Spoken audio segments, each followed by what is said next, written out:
Hey guys, it's me, Helena Deetz, and this is what I'm going to, this is harvest, this is what needs to be harvested. These is mint, this is a mint plant. Now the mint likes to really get really crazy, so you want to really be careful with that, but we're gonna harvest some of these leaves off so you can kind of see. All you need is some kind of pruners. In this case, we're gonna use scissors, it's not a big dang deal. We're gonna kind of just trim off some of this, the new thing, just trim it off like that. You got some mint.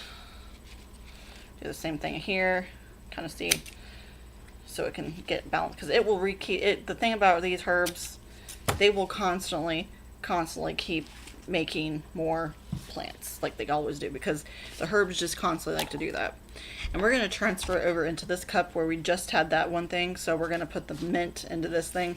And we're not going to like take everything off because we kind of trimmed off some of that stuff so you kind of see. But this is just regular peppermint at your grocery store. You do the same process. You flip it upside down like this. Kind of see the roots. Kind of spread them around a little bit. Kind of give them some room so they can kind of see that they're moving to a different place. You just kind of keep it very careful how you're doing it, and then just you can slide it right back and shred it right in there. And it probably does just fine, and you can just throw some old dead leaves in there and it will just probably just reproduce more, because that's what these plants do. They keep constantly reproducing. That's the thing about the mint. I'm going to trim some more here and here. And that's how you kind of harvest a plant. And then you can use these for mint teas, whatever you want to do in the herb. Replant them if you want, whatever you want to do. And they're pretty easy to take care of. And the mint will just constantly keep going and going and going. And so since we did the same process with that, we're gonna, since we put it in this thing, we kind of gave it a good evened out. We stretched out all their stuff. We're gonna do the same thing, and we're gonna do it with the tray. The tray is the best thing to use because it will actually not get it to get so crazy, because the roots will drink it. So just fill some water on it like this, and pretty much you've transferred some more mint, and then put the sticker back in. And it's best to know what to do in situations like this. Like that's the first time I've ever done that. I'm hoping the plant's not going to get all crazy, because they kind of get like a startle thing when it happens. They get startled, so they kind of freak out a little bit because they're like, oh god, what just happened? And they will have a little thing where they're kind of go through that, and then they eventually will just strengthen up again. It just takes time and time, and then like I said, these things will keep producing and producing. The mint's really fun, especially if you're wanting to keep away.